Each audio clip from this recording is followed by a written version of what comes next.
Jangan banyak tanya. Artinya apa ini gunanya? Mapian nyuruh ini mengamalkan ini apa faedahnya? Nah itu kada perlu ditanya. Bila disuruh mengamalkan itu, amalkanlah itu. Jangan banyak bertanya.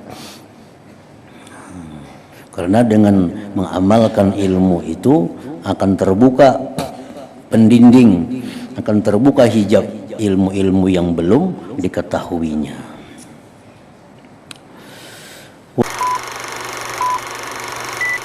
Alhamdulillahirabbil alamin wa bihi nasta'in ala umuri dunya waddin. Wassalatu wassalamu ala asyrafil anbiya wal mursalin sayyidina Muhammadin wa ala alihi wa sahbihi ajma'in. Nasihat ke-22 dari Imam Al-Ghazali rahimahullah, nafa'ana bi'ulumih. Jangan engkau banyak bertanya, tetapi hendaklah engkau banyak beramal. Wahai anakku yang tercinta, apa yang masih tersisa daripada pertanyaanmu adalah telah tertulis jawabannya di dalam kitab-kitab karanganku. Maka carilah di sana. Dan menulis setengah daripadanya adalah haram karena ia adalah ilmu zauqi. Ini di antara kitab-kitab yang dikarang oleh Imam Al-Ghazali itu ada kitab yang tidak boleh dibaca, disalin, kecuali bagi orang-orang yang sudah ahlinya. Seperti kitab Al-Madnun ala Ghairi Ahli, judulnya. Al-Madnun ala Ghairi Ahli itu kitab yang berisi tentang ilmu zauqi.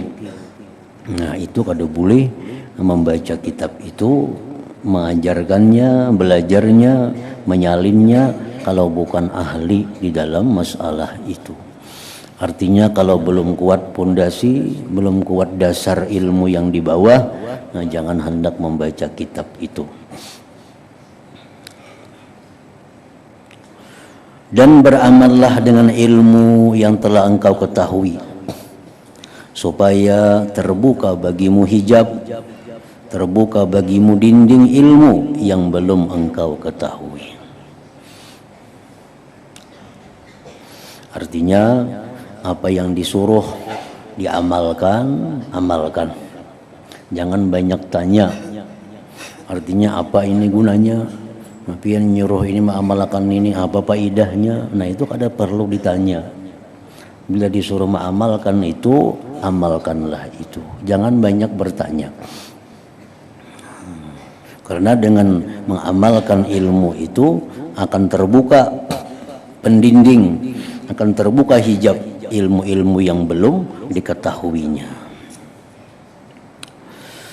Wahai anakku yang tercinta, selepas hari ini janganlah engkau banyak bertanya kepadaku daripada segala kemuskilanmu, kecuali hanya dengan lisan hatimu. Dan ini adalah berdasarkan firman Allah Ta'ala, walau annahum sabaru hatta takhruja ilaihim lakana khairan lahum.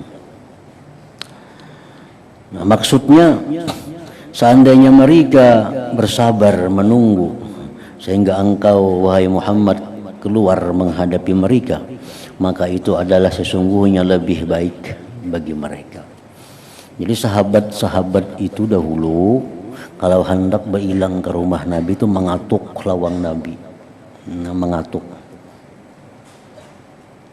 Lalu Allah menegur para sahabat itu. Jadi jar Tuhan, andai kata mereka sabar aja duduk aja di halaman Nabi sampai Nabi itu keluar, itu lebih baik bagi kamu. Lebih baik. Nah sama ilmu demikian pula. Ilmu yang belum kita ketahui, belum kita pahami, jangan langsung ditanyakan.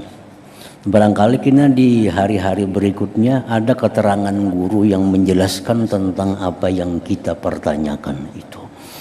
Nah, lebih baik kita menunggu keterangan-keterangan yang diberikan guru daripada kita kada paham langsung bertanya. Nah, misalnya ada keterangan dari seorang guru, kita kadang ngerti, langsung bertakun, itu pahamannya kayak apa? Jangan dulu. Habiskan dulu pengajian itu. Barangkali kita ada di bab mana keterangan yang lebih luas tentang apa yang dijelaskan itu. Walau annahum sabaru hatta takhruja ilaihim lakana khairan lahum.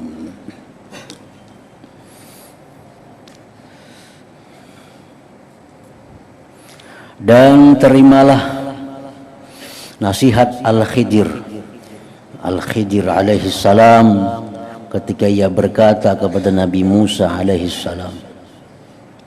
Nabi Khidir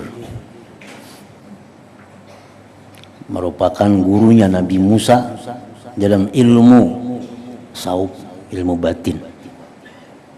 Ilmu batin, Nabi Musa berguru dengan Nabi Khidir. Waktu Nabi Musa hendak belajar dengan Nabi Khidir, ujar Nabi Khidir, kamu kada sanggup belajar lawan aku, kamu kada sabar. Lalu ujar Musa, insya Allah ulun sabar, insya Allah ulun sanggup. Nah, lalu belajarlah Nabi Musa dengan Nabiullah Khidir tadi. Apa ajar Nabi Khidir? Fala tas'alni an syai'in. Engkau jangan bertanya akan aku tentang sesuatu.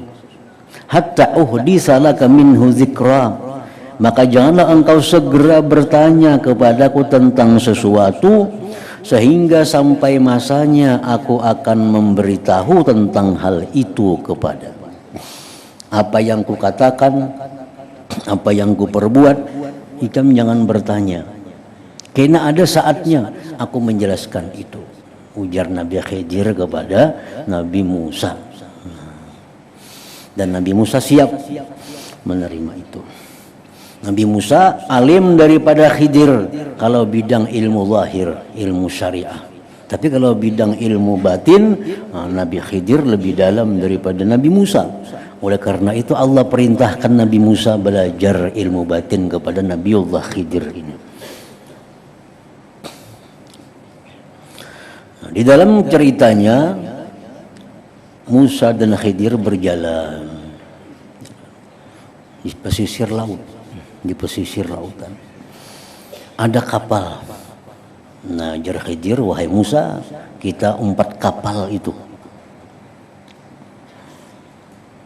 Disinggah kapal, ampun kapal tahu pada itu Nabi Khidir masuk dalam kapal, Nabi Musa pun dibawa dan gratis, kada berbayar. Jalanlah kapal tadi membawa penumpang, diantaranya penumpang itu ada Nabi Musa dan Nabiullah Khidir. Di tengah perjalanan Nabi Khidir ini merusak kapal orang. Kapal ini dirusak sih. Artinya di antara kepingan-kepingan papan tuh ada yang dirusak oleh Nabi Khidir. Nah, Nabi Musa ini kan sudah berjanji sabar, kada hendak betakun. Ay, Nabi Khidir, kita ini umpat sudah peraya di sini. Kenapa dirusak pulang kapal orang? Nah, makanya dia sudah aku padahkan semalam bila aku umpat aku jam-jam betakun macam-macam. Karena ada aku kisahkan saatnya kenapa. Nah, maka itu jangan betakun karena ada masanya kenapa aku rusak kapal orang ini. Maka kapal ini sudah kita gratis di sini, kenapa dirusak? Nah, ikam kada sabar. Ikam bila mau ulangi kita ampihan dia berguru bermurid. Maka itu Nabi Musa beruzur lawan Nabi Khidir, minta ampun, kada lagi, dia sudah kada mau ulang lagi, rusak kapal orang tadi. Sampailah Nabi Musa ini ke tujuan, singgah. Berjalan lagi Nabi Musa lawan Nabi Khidir, jalan melihat sekelompok kekanakan bermain-main. Di antara kakanakan yang banyak itu ditangkap Khidir seikung. Tangkap seikung, dicabut sidin kepalanya, brak, kecabut gulu. Mati anak kurang. Anak kurang mati. Pagat gulunya. Nah, jadi Nabi Musa ini lawan syariat kada cucuk pulang nih. Kenapa anak kurang dimati, anak kada berdosa? Wahai Nabi Khidir, ini kenapa anak ini dibunuh, anak kurang nang kada berdosa, kada bersalah? Nah, makanya Nabi sudah kepada hakan, jam kada sabar umat aku ini. Selalu hendak tahu. Kayaknya ada aja saatnya. Jam bila masih macam ini, kita ampihan dah. Beruzur lagi Nabi Musa. Beruzur lagi. Dimaafkan lagi oleh Nabi Allah Khidir. Terus berjalan Nabi Musa dengan Nabi Khidir sampai ke suatu kampung kelaparan. Musa kelaparan, Nabi Khidir kelaparan. Hendak minta makan di kampung orang tua, orang kada mau memberi makan nih. Kada mau memberi makan nih. Ayo orang kada memberi makan, jalan. Di kampung itu melihat ada rumah yang miring. Nak rubuh. Nah, Nabi Khidir dengan ilmunya hanya menunjuk rumah itu dengan tangan, rumah jadi rata. Nah, diisyarat sidin rata rumah. Lalu jar Nabi Musa, jika kita mengambil upah, berapa upahnya meratakan rumah orang itu nah? Kawa kita makan di sini. Hendak betakun terus. Nah, Nabi Khidir ini sudah 3 kali kan melanggar perkara ini nah. Padahal belum saatnya tahu. Nah, jadi itulah artinya seorang murid itu yang dipentingkan baginya mengamalkan apa yang disuruh gurunya dan kada perlu tahu. Kan sudah berguru nih. Sudah berguru, sudah meyakini bahwa ini guru membawa kepada yang baik, membawa kepada yang benar. Kalau guru itu menyuruh, laksanakan. Kada perlu tahu kenapa ini, kenapa itu, kenapa ini. Misalnya jar guru, ikam habis sembahyang zuhur, jangan sembahyang sunat. Maka kenapa guru? Maka sunatnya itu sembahyang berpahala. Kada perlu ditakuni. Pokoknya sembahyang zuhur, jangan sembahyang sunat. Nah, itu bisa si guru menyuruh demikian. Bisa nyuruh demikian. Ikam ya guru kalau hari Jumat kada usah ke masjid, sembahyang zuhur aja di rumah. Kenapa? Maka itu sunnah Nabi. Nah, kada perlu ditakuni, laksanakan apa jar guru. Kayaknya ada saatnya guru mengisahkan apa-apa sebabnya kenapa aku melarang ini, kenapa aku melarang itu. Pasti ada kena kisahnya. Nah, jadi kisah Nabi Khidir tadi dikisahkan, kenapa aku rusak kapal itu wahai Musa? Mana sudah membawa kita perai gratis, aku rusak pulang. Karena Nabi Khidir di sana itu kapalnya kena terus jalan. Ada orang raja yang zalim. Bila melihat kapal itu baik, diambilnya. Bila melihat ada kapal itu rusak, suruhnya terus. Nah, mana baiknya sebagian kapal hilang lawan rusak yang sedikit ini. Baik rusak sedikit daripada kapal sebagian diambil raja yang zalim itu. Nah, makanya aku rusak sedikit kapal ini. Asalnya selamat sampai ke tujuannya. Nah, ini ilmu yang diajarkan Nabi Khidir. Itu sebabnya kapal itu rusak. Begitu sampai raja, kapalnya rusak terus. Nah, jakanya kapal ini purna kada ada rusak, singgahnya diambilnya kapalnya. Ngulik berjalan penumpang itu. Kapal diambilnya. Nah, itu sebabnya wahai Musa, aku rusak sedikit kapal untuk menyelamatkan yang lebih banyak. Nah, kenapa anak tadi kubunuh? Padanya kada berdosa. Karena dalam ilmu Allah, ujar Nabi Khidir, anak itu karena kalau dewasa dia jadi kafir. Nah, anak ini jadi kafir dan membuat banyak kerusakan. Orang tuanya jadi kafir semua kan gara-gara si anak nih. Jadi baik dibunuh mulai wahini supaya semuaan selamat. Itu sebabnya anak itu kubunuh. Kan Nabi Khidir ahli ilmu batin sehingga tahu hal-hal yang gaib. Nah, kenapa aku kada hakun mengambil upah membaiki rumah nang miring tadi? Karena rumah itu ampun kakanakan anak yatim. Nang nenek moyangnya dahulu itu orang salih, orang baik. Jadi aku kada cucuk, kada pantas mengambil upah terhadap anak cucu orang yang salih itu. Nah, itu sebabnya.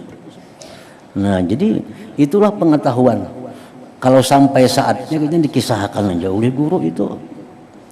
Jadi kada sampai kan kalau Musa ini sudah jahat adab Nabi Musa, cuma oleh karena dimaafkan lalu Nabi Musa akhirnya dapat ilmu itu. Dah kada dimaafkan Khidir kada dapat ilmu itu. Nah, cuma karena minta uzur Nabi Musa dimaafkan, minta uzur dimaafkan. Nah, oleh karena itu janganlah engkau terburu-buru hendak bertanya sebelum sampai masanya. Sampai masanya. Ada ilmu yang memang harus kita segera kita pelajari. Ada ilmu yang kain aja kita perlu tahu, wah ini kada perlu. Nah, kada perlu. Itu kada usah ditakunakan.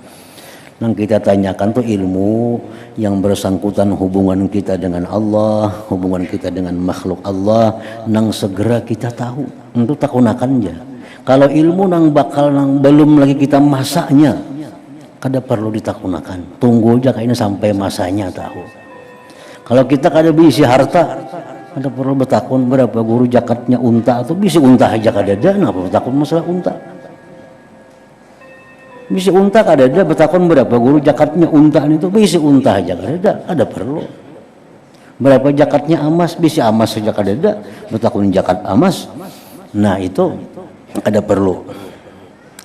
Belum masanya.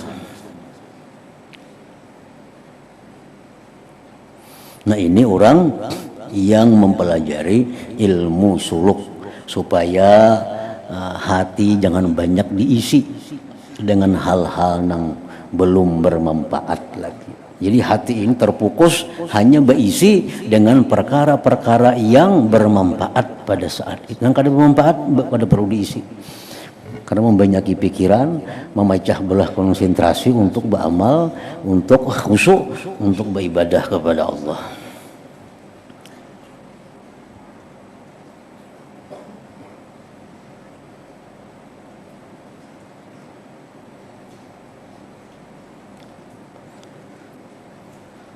Dan apabila telah tiba masanya, ketika itu akan tampaklah segala-galanya bagimu. Sampai saatnya. Firman Allah Ta'ala, sa'urikum ayati fala tastajilun.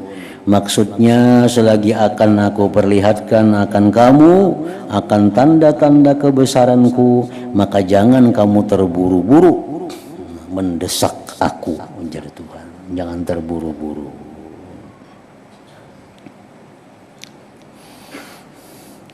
Maka jangan engkau bertanya sebelum tiba masanya. Dan yakinlah bahwasanya engkau tidak akan sampai ke penghujung jalan kecuali apabila engkau terus berjalan. Engkau tidak akan sampai ke penghujung jalan kecuali apabila engkau terus berjalan. Amun bemandak kada akan sampai. Kada akan sampai. Karena firman Allah Ta'ala, awalam yasiru fil ardi fayanzuru. Maksudnya apakah mereka tidak mau berjalan di atas muka bumi ini lalu mereka dapat melihat segala sesuatu untuk menjadi i'tibar.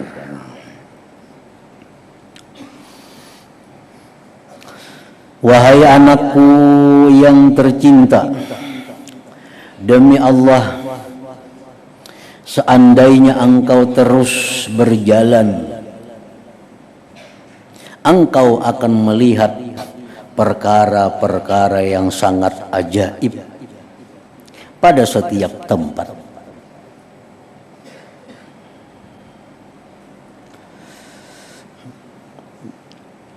Andai kata engkau terus berjalan, engkau akan melihat perkara-perkara yang sangat ajaib pada setiap tempat.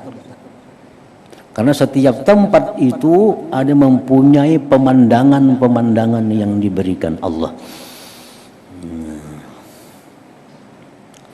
Maksudnya setiap langkah, ini kisah orang suluk pangnya, setiap makam ngarannya yang kita lalui. Nah, setiap makam itu kita akan diberi oleh Allah sesuatu yang menakjubkan. Makam pertama bila kita lulus akan diberi Allah sesuatu hadiah. Nah, makam yang kedua bila kita lulus diberi Allah lagi hadiah. Sampai kena ke 10 makam itu kita bisa lalui sampai kita kepada tujuan ma'rifat kepada Allah Subhanahu wa ta'ala.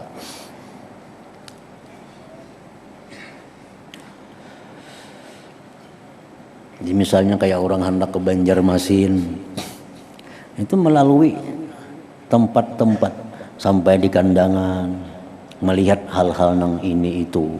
Karena sampai lagi ke Rantau, melihat lagi hal-hal yang baru. Sampai lagi ke Binuang, melihat lagi hal-hal yang baru. Sampai kena ke Matapura, melihat lagi. Sampai beberapa jalan, nah sampai akhirnya melihat kayak apa kota Banjarmasin itu. Maka itulah perjalanan seorang hamba untuk ma'rifatullah subhanahu wa ta'ala. Bila kada berjalan, kada mau sampai, artinya kada mau sampai. Dan korbankanlah jiwamu untuk sampai ke sana. Korbankanlah jiwa, raga, pikiran, tenaga, harta, benda untuk sampai ke sana. Kalau kada mau berkorban, kada mau sampai. Bagaimana aja kada mau sampai. Setiap makam yang kita lalui itu memerlukan pengorbanan. Nah, setiap makam yang kita lalui memakan ungkus. Bila kada hakun berkorban, kada akan bisa melalui itu. Nah, contohnya kalau kita hendak ma'rifatullah, makam yang pertama kita lalui adalah makam tobat. Itu pertama. Nah, makam tobat itu wajib dilalui. Nah, kita kada akan bisa lulus dari makam tobat ini kalau kada mau berkorban. Berkorban harta, berkorban jiwa, berkorban tenaga dan sebagainya. Nah, bila sudah lulus, hanya naik ke makam yang berikutnya, ke makam wara. Makam wara pun memerlukan pengorbanan juga sampai bisa lulus naik ke makam zuhud, makam yang ketiga. Nah, makam tobat, gimana contohnya makam tobat itu melalui banyak pengorbanan. Satu, kita tobat dari dosa. Dosa ini ada dua. Dosa yang bersangkut paut dengan Allah. Dosa yang bersangkut paut dengan makhluk Allah, manusia contohnya. Nah, ini tobat itu mesti diselesaikan. Apa dosa kita yang bersangkut paut dengan Allah? Kita ada kada puasa, bayar. Bayari. Kita ada kada sembahyang fardu, bayari. Kita ada kada berzakat, bayari. Nah, ini pengorbanan kita. Dosa dengan Allah. Ada dosa dengan makhluk. Ini hartaku ini didapat dari jalan yang salah. Ini hartaku ini didapat jalan yang kada bujur. Harus dikembalikan hartanya kepada orang yang punya sebenarnya siapa. Nah, mesti dikembalikan harta itu. Ini rumah didapat dari jalan menipu orang duitnya, tukarakan ke rumah. Nah, rumahnya harus ditinggalkan, harus dikorbankan, harus dikembalikan rumah kepada pemilik siapa yang sebujurnya. Nah, rumah ini didapat daripada harta riba, nah, mesti ditinggalkan. Jadi kadang mudah orang tobat. gak ada mudah. Itu urusan harta. Belum lagi aku pernah menzalim, menyakiti si Fulan. Fulannya di mana? Dicari untuk meluluskan agar kita bisa halal. Nah, Fulannya sekarang ada di Surabaya. Ke Surabaya kita datang. Ingatlah dulu, aku nampil nikam dulu. Ingat ban aja. Nah, aku minta maaf nikam. Aku minta ridha, minta halal. Pernah dulu menyakiti ikam. Pernah menghantam orang, sekarang orangnya ada di Sumatera. Datangi ke Sumatera. Datangi. Minta halal, minta ridha. Dulu pernah aku menghantam ikam. Nah, itu maksudnya bahwa setiap tempat, setiap makam itu memerlukan pengorbanan. Bila kada hakun ka itu, kada mau jalan. Sampai mati kada mau tuntung, tubat saja. Nah, jadi tobat ini harta sudah bersih. Nama pun orang pun sudah dikembalikan. Harta-harta yang kada halal sudah dibersihkan. Dosa-dosa dengan makhluk sudah didatangi. Sudah minta halal. Dosa lawan Allah sambil dibayar, sambil dikala. Nah, ini berarti sudah selesai dalam tobat ini. Hanya bisa naik ke jalan ke tempat yang berikutnya. Nah, orang yang bujur-bujur tobat tadi dengan sebujur-bujurnya, ini akan diberi Allah sesuatu hadiah. Apa hadiahnya? Adalah mahabbatullah, berupa kecintaan kepada Allah. Jadi kalau orang itu sudah tobat, diterima Allah tobatnya, maka orang ini sukanya hanya berkhalwat, zikir dengan Allah. Sukanya hanya beribadah. Itu tanda-tanda orang yang tobatnya diterima. Sukanya beribadah, hatinya mudah menangis, diri mengingat dosa-dosa yang pernah dilakukan. Nah, itu pemberian dari Allah Subhanahu wa ta'ala. Nah, makanya tadi seandainya engkau terus berjalan, engkau akan melihat perkara yang sangat ajaib pada setiap tempat itu. Nah, dulunya kita kada pernah membayangkan nikmat berzikir. Dulu kada pernah membayangkan membaca Quran itu nyaman. Tapi kalau kita sudah tubat dengan sebujur-bujur tubat tadi, Allah akan beri itu. Kita akan nyaman baca Quran, akan nyaman berzikir. Itu ajaib. Ajaib itu ngarannya. Jadi setiap tempat memerlukan pengorbanan. Naik kita ke wara. Tobat itu sudah selesai. Sudah kada bersangkut paut lagi harta-harta, sudah kada bersangkut paut kezaliman orang, sudah selesai, sudah minta halal. Hutang-hutang lawan Tuhan, udah sambil dikadha, sambil dibayar, sudah walaupun belum tuntung lagi, tapi sambil dibayar aja, bayar qadhaan. Naik sudah ke tingkat yang kedua, orang ini sudah duduk di makam yang namanya wara. Nah, wara ini orang yang sudah tobat, belum tobat kada kawa wara. Wara artinya apa? Menjaga diri. Baik mata, baik telinga, baik tangan, baik kaki, baik pakaian, baik makanan. Dari hal-hal nang kada jelas halal haramnya. Nah, itu wara namanya. Ini sudah tobat, Bang.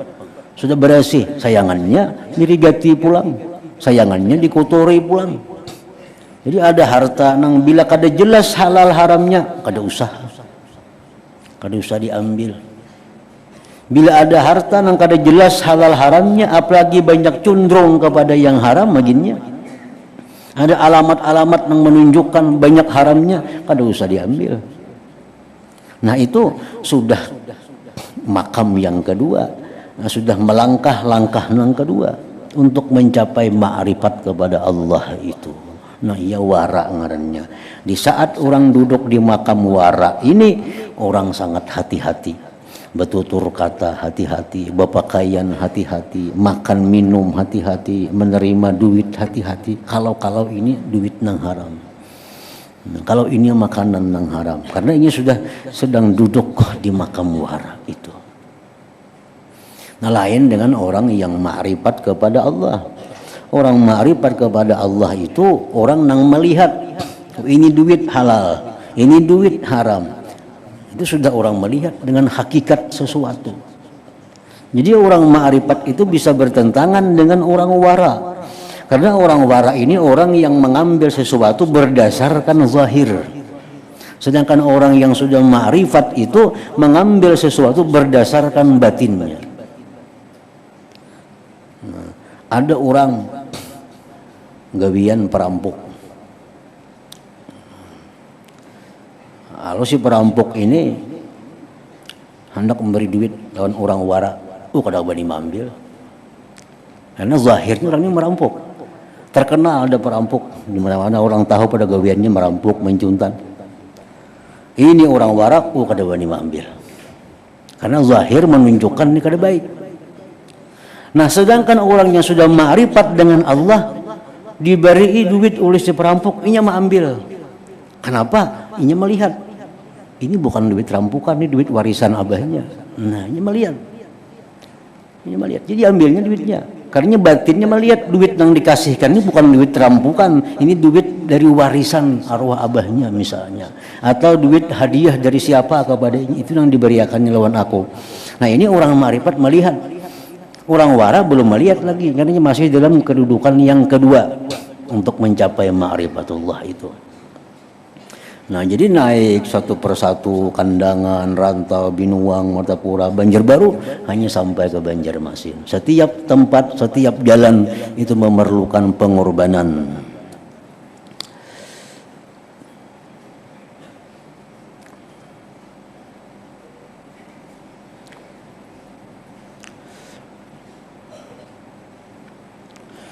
Dan korbankanlah jiwamu untuk sampai ke sana. Maksudnya ke sana itu adalah ma'rifatullah ta'ala. Karena sebab daripada segala kejayaan ialah pengorbanan jiwa raga. Amun kada mau berkorban, amun harta kada mau berkurang, amun gengsi minta ampun, meminta maaf kadanya mau tuntung di intang tobat itu. Orang nang tobat ini orang nang wani mengurangi hartanya. Mana nang kada halal bulikakan, mana nang kada halal beriakan. Berkurang hartanya. Belum lagi tentang gengsi. Masupannya aku minta maaf, kada tahu digengsi lagi. Karena pernah menampili orang. Pernah menyakiti orang. Nah, jadi artinya karena sebab daripada segala kejayaan adalah pengorbanan jiwa raga.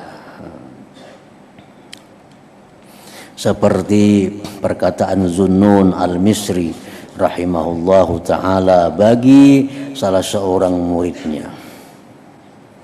Nah, jikalau engkau bersedia untuk berkurban dengan segala jiwa ragamu, maka teruskanlah perjalanan. Amun kada siap untuk berkurban, kada usah masuk. Kada usah masuk. Hendak masuk umpamanya, hendak belajar ilmu ma'rifat supaya dapat ma'rifat, tapi kada wani berkorban, kada usah. Membuang waktu. Nah, membuang waktu, membuang umur. Nah, orang yang masuk ke dalam jalan ma'rifat itu orang yang harus mau kada mau berani berkorban, berani kehilangan segala-galanya. Jikalau engkau bersedia untuk berkorban dengan segala jiwa ragamu, maka teruskanlah perjalananmu. Jikalau tidak, maka tidak perlu engkau mengikuti lorong-lorong ahli sufi. Kada sanggup berkorban, kada usah umpat suluk, kada usah untuk mencapai ma'rifatullah itu. Kada usah. Nah, nasihat ke-23, tinggalkan 4 perkara. Wahai anakku yang tercinta, sekarang aku akan menasihati engkau dengan nasihat yang terakhir, yaitu dengan 8 perkara. Maka terimalah nasihatku ini supaya ilmu yang ada pada dirimu itu tidak menjadi hujah untuk kemudaratan engkau pada hari kiamat nanti. Ilmu ini bisa menjadi hujah, menjadi pemberat kepada orang yang berilmu. Kapan ilmu itu menjadi beban, menjadi pembawa keberatan, kemudaratan di waktu orang yang berilmu itu kadang mengamalkan ilmunya. Nah, ilmu bukan lagi manfaat, tapi membawa hujah, membawa kemudaratan.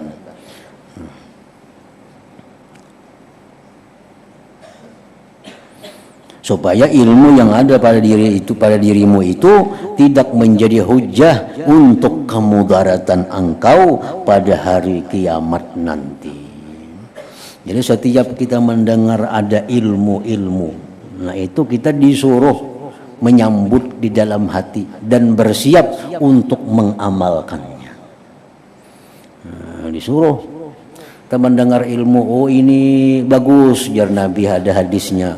Dalam hati ini sudah ada, insya Allah kena aku amalkan. Ada sambutan, oh ini haram, sedangkan kita gawian itu ketujuh. Nah disambut ilmu itu, kayaknya aku laksanakan. Nah, jadi bila ada tahu, jawabnya ada niat sudah untuk melaksanakan ilmu itu. Macam orang sembahyang juga, begitu orang azan, kita ada dua kewajiban. Satu di antara dua kewajiban. Allahu Akbar, sembahyang asar. Kita mendengar, kewajiban kita satu, melaksanakan asar, atau kita berniat kayaknya asar pukul 5. Nah, bila kedua-duanya itu kada, kita berdosa. Orang sembang asar, kita sembahyang asar kada, berniat hendak manggawinya kaina kada ada juga, itu berdosa kita. Nah, begitu kita mendengar orang azan Isya, Allahu Akbar Isya. Nah, Isya sembahyang atau kayaknya Isya pukul 10. Nah, itu niat. Nah, ilmu pun demikian. Nah, setiap kali kita mendengar ilmu, guru menyampaikan hadis ini adalah haram, panggawian seorang. Nah, maka saat itulah ampih sudah. Namunnya kada sanggup, ya kayaknya mungkin ada saatnya kita aku amalkan. Nah, ada niat. Jadi ilmu itu kadang bawahnya liwat ingat telinga. Ima diamalkan langsung atau ada niat untuk mengamalkan ilmu itu.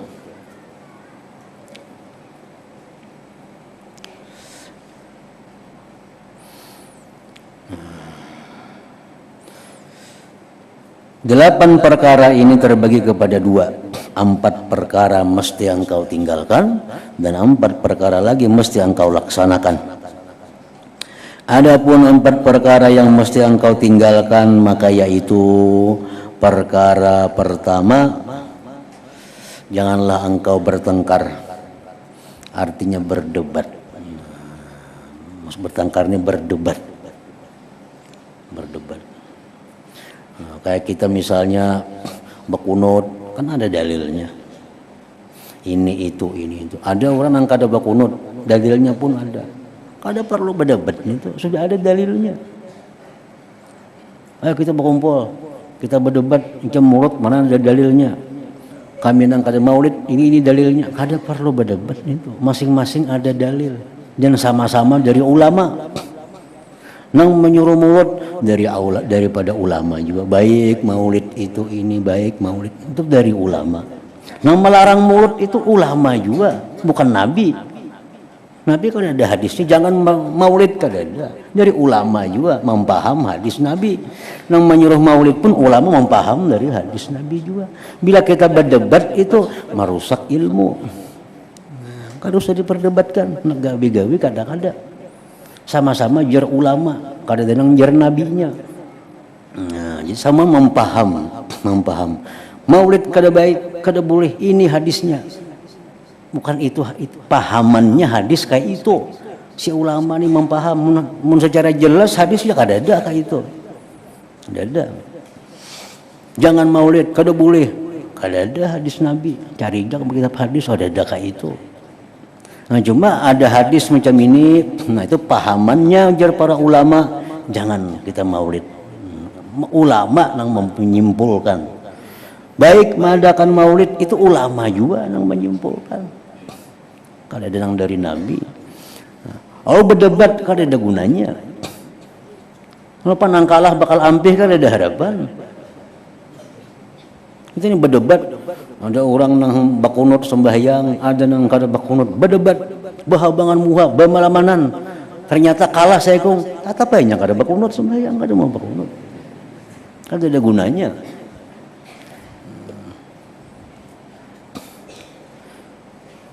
Nah, janganlah engkau bertengkar berdebat. Lain berdebat dengan orang-orang kafir. Nah, itu ayo.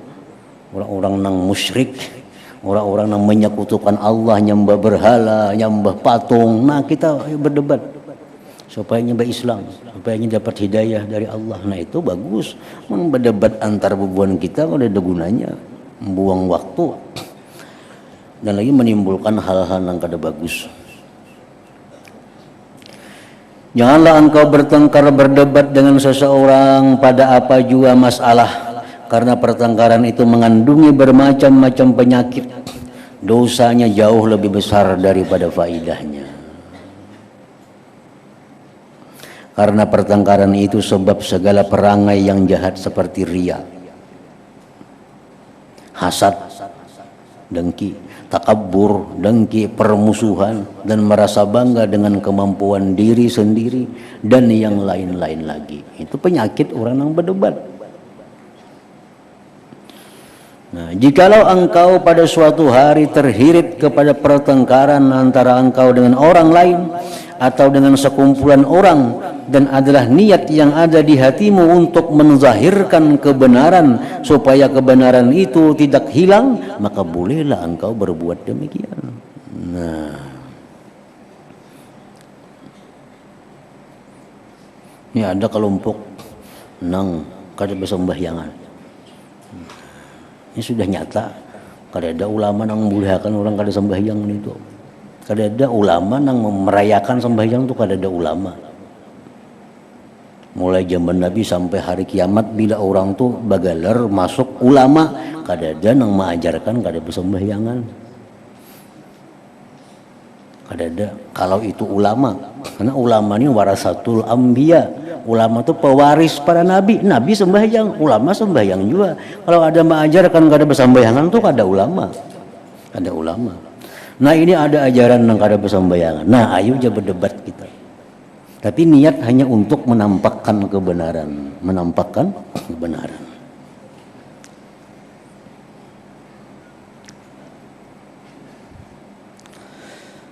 Nah, bolehlah engkau berbuat demikian, tetapi kalau benar niat di hatimu itu untuk menzahirkan kebenaran, maka di sana ada dua tanda.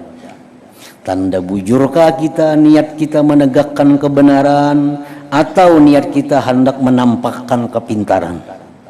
Nah, kan orang berdebat tuh kada jauhan itu, supaya dianggap orang inya nang menang, inya nang pintar pada orang, pada musuhnya. Nah, jadi berdebat itu untuk kelompok-kelompok yang batil. Boleh dengan niat menampakkan kebenaran. Tapi tandanya menampakkan kebenaran itu satu, bahwa engkau tidak membedakan sama ada kebenaran itu nanti tersingkap melalui lidahmu atau lidah orang lain daripadamu. Satu, kita kada peduli. Nah, di antara kelompok kita nih nang bahujah lawan kelompok nang batil, kita kada peduli, kita kah kawan kita kah nang sakelompok nang bersuara, itu kada jadi masalah. Nah, karena niat kita untuk menampakkan kebenaran, bukan menampakkan kepintaran. Yang kedua, bahwa perbahasan itu lebih disukai seandainya dilaksanakan di tempat yang tertutup daripada di tempat yang dihadiri oleh orang ramai. Nah, kita berdebat, ayo, cuma jangan tahu orang banyak. Nah, kita berdua bertiga aja orangnya. Nah, itu tanda bahwa kita ingin menampakkan kebujuran, bukan untuk minta besarkan diri, supaya diketahui orang kepintaran kita. Nah, itu nang kada boleh di dalam perdebatan itu. Dan dalam hal ini ada satu faidah yang perlu aku mengingatkannya akan dikau, yaitu, nah, ingat situ dulu.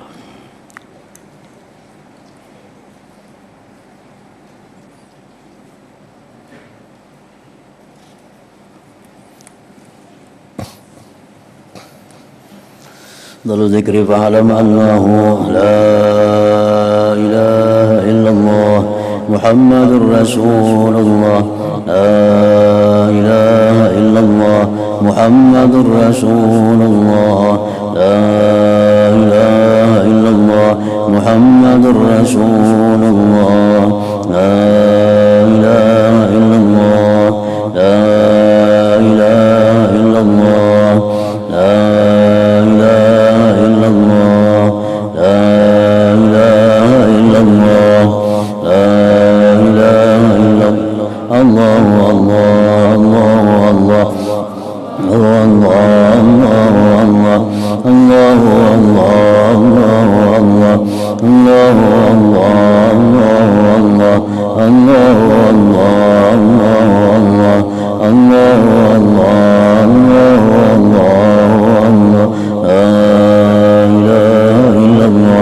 محمد رسول الله لا إله إلا الله محمد رسول الله لا إله إلا الله محمد رسول الله لا إله إلا الله الفاتحة صراط الذين أنعمت عليهم غير المغضوب